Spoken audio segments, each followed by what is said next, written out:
여러분 드디어 생캠 6주차 마지막 주간입니다. 좋아하는 건지 아쉬워하는 건지. 네, 좋습니다. 1주차부터 우리 내용을 한번 복습해 볼까요? 1주차 뭐였죠? 예배자였죠. 우리의 정체성 첫 번째가 뭐라고요? 예배자. 두 번째 뭐였죠? 훈련자였습니다. 하나님 앞에 훈련을 계속해 나가는 훈련자로서 우리가 살아야 한다. 세 번째 전도자였죠. 전도자. 하나님께 받은 이 은혜를 나눌 수 있는 전도자로 살아야 한다. 네 번째 치유자였습니다. 치유자. 상처 입은 사람들을 치유해주는 치유자로 살아야 한다. 다섯 번째 저 지난주에 배웠죠. 화해자. 우리는 하나님과 화해, 사람과 화해를 할 수 있는 화해자로서 살아가야 한다. 오늘 마지막입니다. 여섯 번째 뭐라고요? 네, 오늘은요 소명자라는 우리의 정체성에 대해서 한번 나눠보도록 하겠습니다. 오늘 말씀을 시작하기 전에 여러분 제가 질문 하나 드려도 되겠습니까? 네. 여러분 제가 문장을 하나 읽어드릴게요. 여러분들은 이 문장에 동의하시면 디토 하시고요. 동의하지 않으시면 손 내리고 있으시면 됩니다. 제가 문장을 읽어드릴게요. 교회는 세상의 빛과 소금이다. 디토 하시는 분? 디토. 디토 뜻 모르나요? 인정 이런 뜻인데. 네. 자 한번 손 들어볼까요? 나는 교회는 세상의 빛과 소금이라고 생각한다. 네, 좋습니다. 손 내리고. 무슨 세상의 빛과 소금이야? 네 알아서 해라. 네, 좋습니다. 많은 사람들은요 교회는 세상의 빛과 소금이라고 들어왔고 배웠고 그렇게 생각하고 여러분들도 디토 하면서 살아갑니다. 그렇죠? 근데 여러분 제가 2월 달에 한 기사를 봤어요. 기사의 제목이 굉장히 센세이션합니다. 예. 좋습니다. 코로나 3년간 교회를 불신하는 불신 퍼센테이지가 10% 상승했다고 합니다. 성인들의 74%는요 교회를 더 이상 신뢰하지 않는다고 합니다. 또 국민 5명 중에 4명은 교회를 불신한다고 합니다. 3년 전보다 신뢰도가 10% 떨어졌고요. 5명 중에 1명은 교회보다 불교, 천주교가 훨씬 더 도움이 된다라고 얘기합니다. 한 번 더 물어보겠습니다, 여러분. 교회는 세상의 빛과 소금이 맞습니까? 디토. 네, 좀 약간 소심한 디토. 네, 좋습니다. 어떻게 보면요, 여러분은 6주 동안 우리가 배워온 캠페인이 제목이 뭡니까? 나는 범어 교회입니다라는 슬로건으로 우리가 배워왔잖아요. 그러면 여러분이 뭐라고요? 여러분이 교회입니다. 그렇죠? 그러면 다른 말로 여러분은 세상의 빛과 소금입니까? 그래요? 여러분은 세상의 빛과 소금으로 살아가고 있습니까? 왜 다 눈을 피하는지. 네. 오늘 말씀은요 우리에게 조금 도전적인 말씀일 수 있습니다. 여러분의 삶을 면밀히 살펴보면 빛과 소금 같지 않은 삶일 수도 있고요. 나 이름만 빛과 소금으로 살아가는 거 아닌가? 라고 생각하는 사람들에게 다시 한번 하나님께서 빛과 소금이라는 정체성을 확실하게 심어주실 것입니다. 오늘 말씀을 통해서 하나님이 피상적으로 멀리 있는 의미로 빛과 소금이 아니라 우리 삶에 실질적으로 어떻게 우리가 빛과 소금으로 살아야 될지를 고민해보고 하나님께 은혜를 구하는 예배 시간이 되기를 예수님의 이름으로 기대합니다. 좋습니다. 자, 그러면요 먼저 빛과 소금, 이 빛과 소금이라는 정체성에 대해서 좀 알아볼 필요가 있습니다. 자, 먼저 예수님께서는요 우리를 세상의 소금이라고 부르는데요. 우리 뭐라고 말씀하시면서 소금의 특징을 말씀하시면서 우리에게 소금이라고 얘기하시거든요. 다 같이 말씀 한번 읽어보도록 하겠습니다. 시작. 너희는 세상의 소금이니 소금이 만일 그 맛을 잃으면 무엇으로 짜게 하리요? 후에는 아무 쓸데없어 다만 밖에 버려져 사람에게 밟힐 뿐이니라. 좋습니다. 예수님은 우리에게 세상의 빛과 소금이라고 얘기하시는데 잘 들어보세요. 세상의 빛과 소금이라는 말은 세상의 빛과 소금이 필요하다는 말입니다. 그렇죠? 필요가 없으면 여러분들을 빛과 소금으로 보내지 않으시겠죠. 여러분들이 빛과 소금의 역할을 해주기를 원하시니까 빛과 소금으로 보내시는 건 아니겠습니까?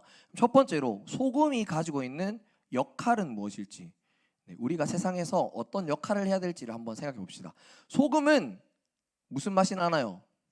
짠맛이 납니다. 그렇죠? 근데 이 소금의 짠맛에는 비밀이 있습니다. 소금의 짠맛은요, 다른 맛으로 대체할 수 없는 짠맛이 있어요. 네. 뭐 그런 거 많죠. 과일 향이 나는 사탕이라고 먹어봤죠? 한데 소금의 짠맛은 어느 누구도 대체할 수 없는 짠맛입니다. 여러분들을 소금으로 부르신 이유는요, 하나님께서 대체할 수 없이 세상에 필요한 어떤 존재가 되라고 부르신 겁니다. 과연 그 존재가 어떤 존재일지 생각해 봅시다. 세상에 소금이 필요하다라는 말은 세상에 무슨 맛이 필요하다? 짠맛이 필요하다는 거예요. 짠맛이.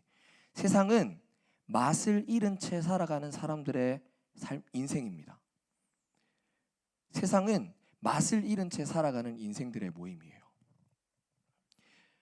소금의 맛을 가지고 있지 않은 사람은 인생을 무미건조하게 살아갑니다. 고린도전서 1장 20절에 보면요. 자, 보세요, 여러분. 여기 너희는 세상의 소금이니 라고 얘기하면서 소금의 특징을 맛을 가지고 있다라고 예수님이 얘기하잖아요. 여기 나와 있는 그 맛을 잃으면이라는 이 헬라어와 같은 원어를 사용한 다른 본문이 고린도전서 1장 20절에 있습니다. 자, 한번 읽어볼까요? 시작. 지혜 있는 자가 어디 있느냐? 선비가 어디 있느냐? 이 세대의 변론가가 어디 있느냐? 하나님께서 이 세상의 지혜를 미련하게 하신 것이 아니냐. 맛을 잃었다라는 단어와 같은 뜻으로 사용된 단어가 뭐라고요? 미련하게 되다라는 거예요. 다시 말해서 맛을 잃은 것은 미련한 것과 같다라는 겁니다. 하나님의 관점에서 맛을 잃은 채 살아가는 세상은 미련하게 살아가는 것과 같다라는 거예요. 여러분, 그렇지 않습니까? 하나님이 없는 사람들은요, 세상을 미련하게 살아갑니다. 자기가 자기 힘으로 여러 가지를 애써요. 나의 삶을 맛이 나는 인생이 되게 하기 위해서 이것도 찾아보고 저것도 찾아보고 그렇게 살아갑니다. 근데 그 모든 것들은 맛을 낼 수가 없습니다. 맛이 없이 살아가는 미련한 인생이기 때문인 거죠. 하나님께서 우리에게 소금과 같이 맛을 내는 존재가 되라라고 얘기한 것은 미련하게 살아가는 세상에게 너희들이 진짜 맛이 무엇인지를 알려주라는 의미입니다. 세상은요, 진짜 맛을 모르고 살아가는 인생은 여기 말한 것 같이 이 세상에 어떤 지혜를 가지든 어떤 권력을 가지든 어떤 힘을 가지든 미련하게 살아갈 수밖에 없는 겁니다. 하나님께서 우리에게 세상의 소금이 되라고 말씀하시는 이유는 무미건조하게 또 미련하게 살아가고 있는 세상에게 너희가 진짜 맛이 무엇인지를 알려주라고 보내시는 것입니다. 이 맛은 뭘까요? 인생의 진정한 의미이겠죠. 의미. 세상에 많은 사람들은 인생의 참된 의미와 맛을 모르는 채 살아가는데 너희가 진짜 맛이 무엇인지를 알려주라는 의미에서 세상의 소금으로 보낸다라고 말씀하시는 겁니다. 소금의 특징 첫 번째는 맛을 낸다라는 거예요. 무미건조하게 살아가는 인생이 아니라 맛을 낸다라는 것. 여러분들에게 이것들이 또 다르게 시사하는 바가 있습니다. 뭐냐면요, 여러분들의 인생도 무미건조하게 살아가고 있지 않은지를 돌아봐야 돼요. 나는 하나님께 맛을 받은 사람인데 나의 삶은 무미건조하게 세상과 같이 미련하게 살아가고 있지는 않은지를 점검해 봐야 한다는 뜻입니다. 여러분들에게 소금이라 말하시는 하나님의 의미는 여러분들에게는 맛이 있다라는 정체성을 알려주시는 것 같아요. 너희는 세상과 같이 미련하게 살아가는 인생이 아니다. 맛을 가진 사람으로 살아가는 인생이다. 소금의 특징 두 번째는요. 첫 번째 특징은 맛을 낸다라는 데 특징이 있었어요. 두 번째 소금의 특징은요. 이때 당시에 소금이 어떤 용도로 사용됐는지를 생각해 봐야 됩니다. 자, 이때는 연도로 따지면 몇 년도일까요? 여러분, 성경을 그렇게 읽으면 안 됩니다. 이때 연도가 몇 년도일까요? 합리적인 생각을 한번 해보세요. 예수님이 태어나신 날부터 AD 기원 후가 시작되잖아요. 예수님이 지금 뭐예요? 말씀을 전하면서 다니고 있죠. 예수님은 30살까지는 몫으로 사시고 31부터 공생애의 삶을 사셨는데, 그러면 이때가 언제쯤이다? AD 30년 경이라고 생각하면 되겠죠. 맞죠? 30년 경. 쉽게 말하면 고대 근동의 역사예요. 고대 중동의 역사. 고대 중동에서는요, 소금을 어떤 용도로 썼을까요? 자, 중동 지역에 가본 사람 없나요? 중동 지역에 가본 사람 없나요? 중동 지역은요, 기후가 어때요? 온도가 덥죠. 더우면 음식이 맞아요. 음식이 상하죠. 그래서 이때 고대 근동에서 소금은 어떤 용도로 쓰였냐? 부패를 방지하는 용도로 썼습니다. 아시겠죠? 소금은 썩는 것을 막는 용도로 썼던 거예요. 자, 그러면 예수님께서 너희는 세상의 소금이다 라고 얘기하는 두 번째 이유는요, 세상은 썩어가지만 너희들로 인해서 썩는 것을 막았으면 좋겠다라는 의미가 있는 거예요. 너희는 세상의 소금이다. 세상을 썩지 않게끔 해줄 수 있는 유일한 존재다라고 여러분들에게 얘기하고 있는 것입니다. 우리가 소금으로 부름받았다라는 뜻은 세상을 썩지 않게끔 하는 역할이 우리에게 있다는 겁니다. 근데 여러분, 세상에 여러분들이 들어가 있으면 세상이 여러분들에게 영향을 많이 주나요? 여러분들이 세상에게 영향을 많이 주나요? 솔직하게 좀 얘기해 봅시다. 친구들이랑 같이 있으면 친구들이 욕 쓰는 걸 따라서 욕을 같이 쓰나요? 아니면 친구들이 욕 쓰면 무슨 나쁜 소리를 하고 있어. 그렇게까지. 세상과 우리가 같이 있으면요, 우리가 세상의 영향을 받기 쉽습니다. 그렇죠? 근데 하나님께서 우리에게 변질시키지 않는 소금으로 살아가라 라고 얘기하는 이 메시지 안에는요, 또 다른 메시지가 하나 더 들어있습니다. 고대 근동에서 소금은 부패를 막기 위해도 썼지만 이스라엘 사람들은 한 가지 더 용도로 소금을 사용했다고 합니다.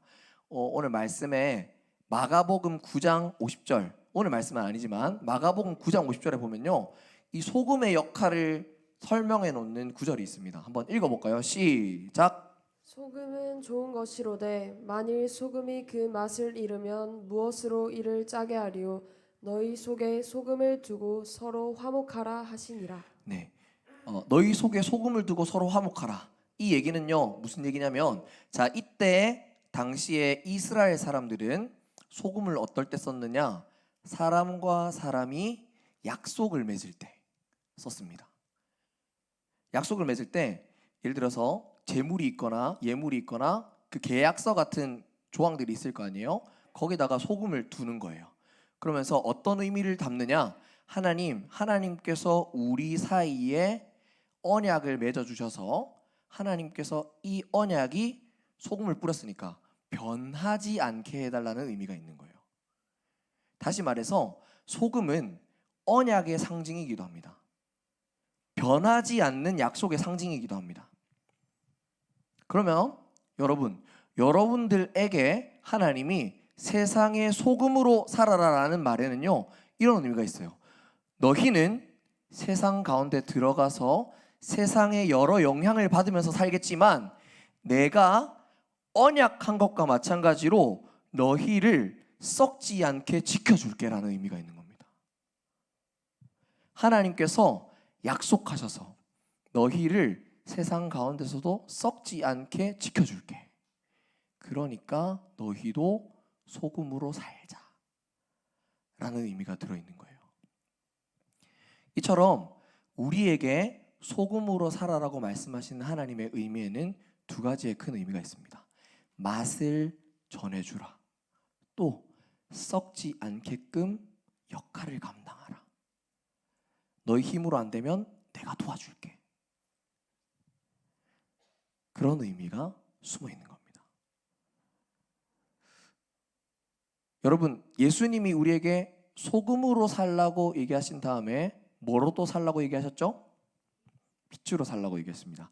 예수님께서 빛으로 살라고 얘기하시는 이 말씀을 같이 한번 읽어보겠습니다. 시작. 너희는 세상의 빛이라. 산 위에 있는 동네가 숨겨지지 못할 것이요. 맞습니다. 여기 말씀에 보면요, 세상의 빛이라고 얘기합니다. 그런데 여기 빛이 조금 우리 신학적인 이 믿음의 상상력을 좀 더해봐요. 여기 있는 빛은 어떤 빛일까요? 자, 1번 우리 집에 있는 갬성 무드 조명. 자, 2번 성냥불. 3번 선. 4번 뭘로 할까요? 뭐 머리 빗는 빛. 자, 사지선다입니다. 사지선다. 자, 1번, 2번, 3번, 4번 뭘까요? 맞아요. 어떻게 알았어요? 여기 있는 빛은 어떤 빛이다? 선. 왜 선일까요? 이 빛이 비추는 곳이 어디입니까? 산 위에 동네예요. 산 위에 동네. 여러분, 산 위에 있는 동네를 환하게 비출 정도라면 우리 집에 있는 무드등으로 되겠습니까? 성냥불로 되겠어요? 그 개념이 아니에요. 너희는 세상의 빛이라 라는 말은요, 너희는 태양빛과 같은 환한 빛이다라는 뜻이에요. 여러분들의 정체성은 태양빛과 같이 환한 빛이라는 거예요. 근데 우리 힘으로 이 태양빛을 낼 수 있을까요? 그렇지 않습니다. 여기에는 또 다른 의미가 있어요.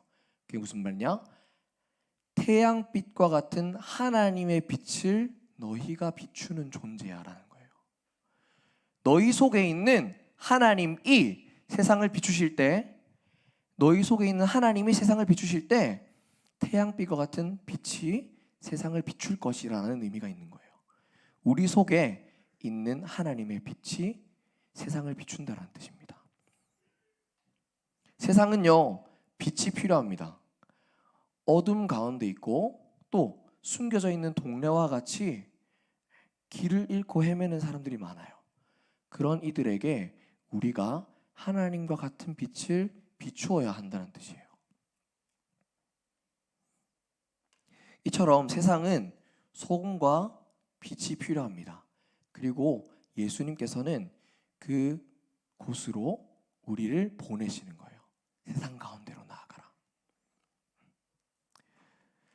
세상의 빛과 소금으로 살아라 라고 얘기하시면서 예수님이 뒤에 덧말을 덧붙이십니다. 우리 마태복음 5장 16절의 말씀 같이 한번 읽어보겠습니다. 시작. 이같이 너희 빛이 사람 앞에 비치게 하여 그들로 너희 착한 행실을 보고 하늘에 계신 너희 아버지께 영광을 돌리게 하라.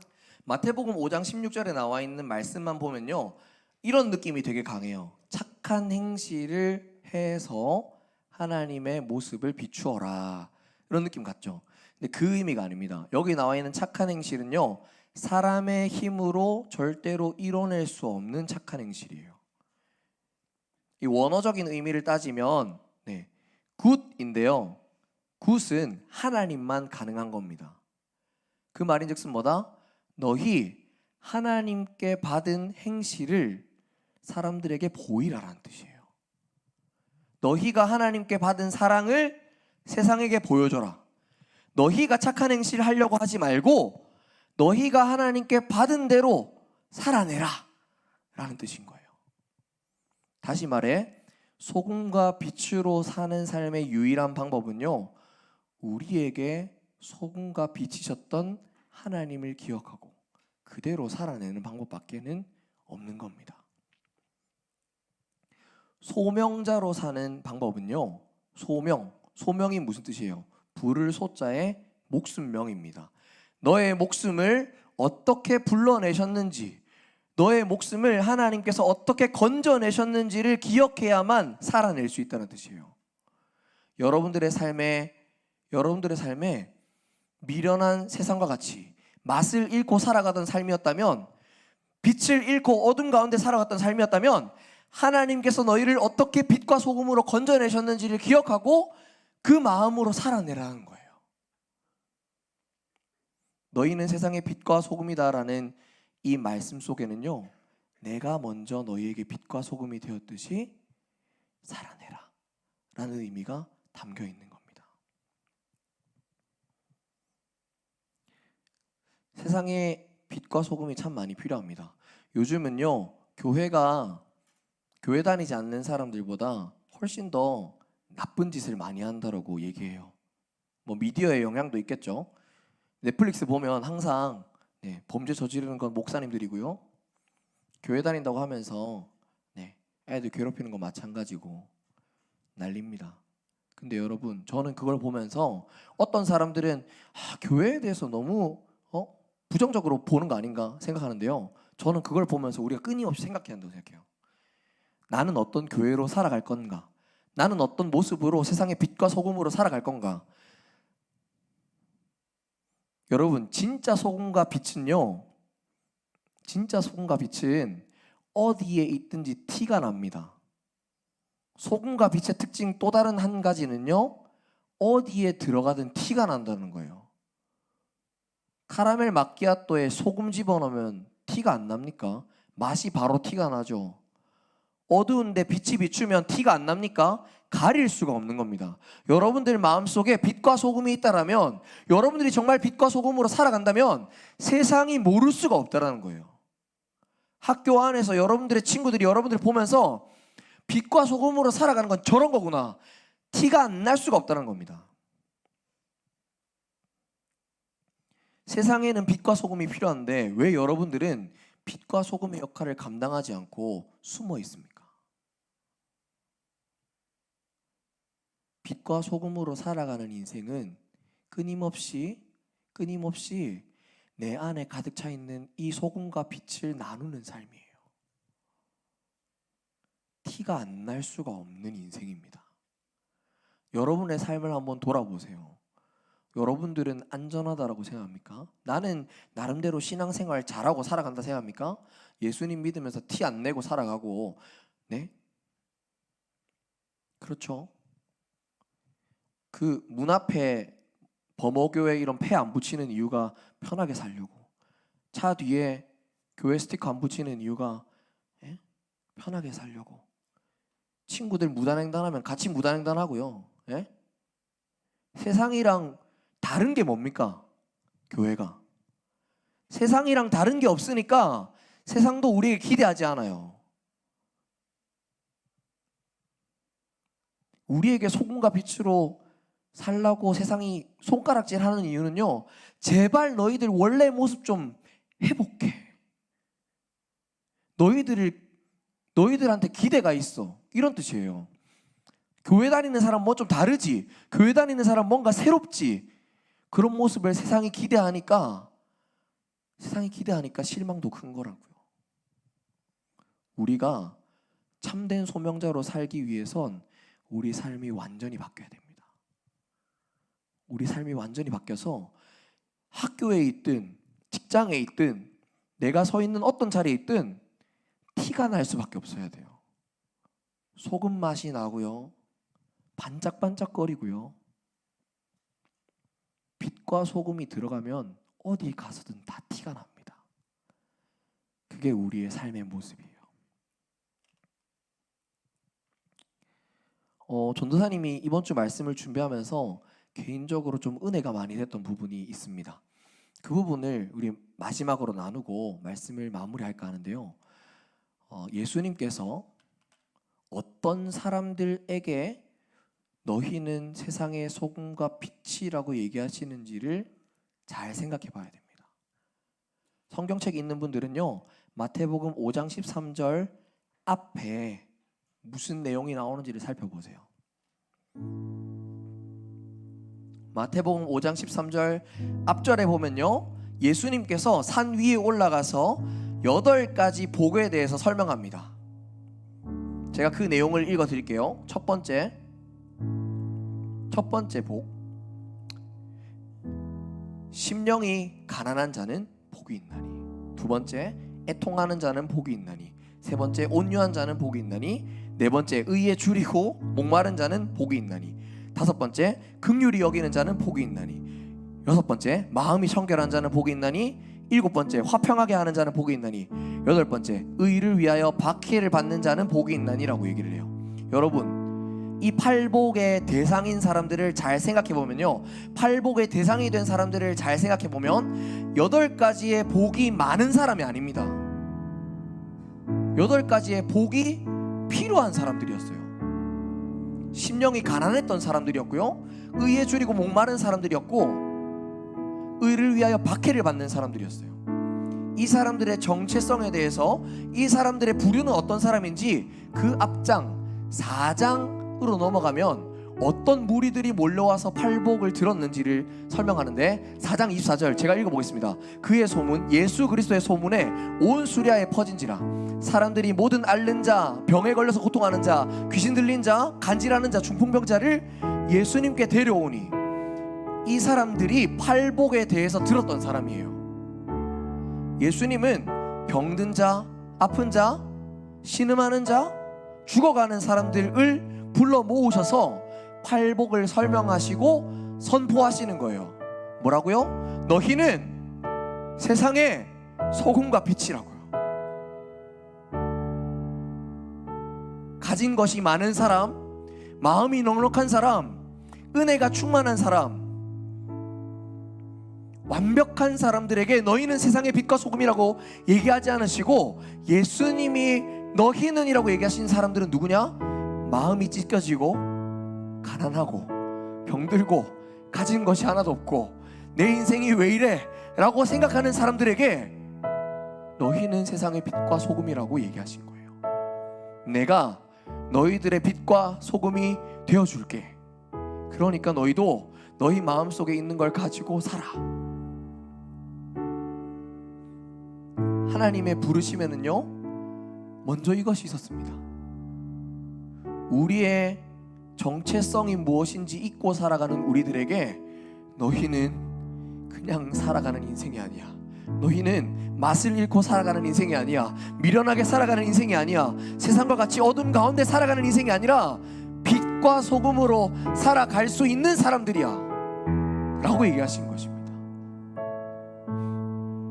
여러분, 빛과 소금으로 살아가는 게 너무 가혹하다고 생각합니까? 그렇지 않아요. 여러분들에게는 이미 하나님께서 빛과 소금을 주셨습니다. 그대로 살면 되는 겁니다. 우리 마음속에 끊임없이 빛과 소금으로 살라고 말씀하시면서 내가 빛과 소금임을 말씀해 주시는 하나님을 기억하고, 세상 가운데 필요를 채워주고, 세상 가운데 맛을 알려주고, 세상의 어두운 것들을 비추어 줄 수 있는, 티가 날 수밖에 없는 소명자로 살아가는 우리 분이엘 친구들 되기를 예수님의 이름으로 기대합니다.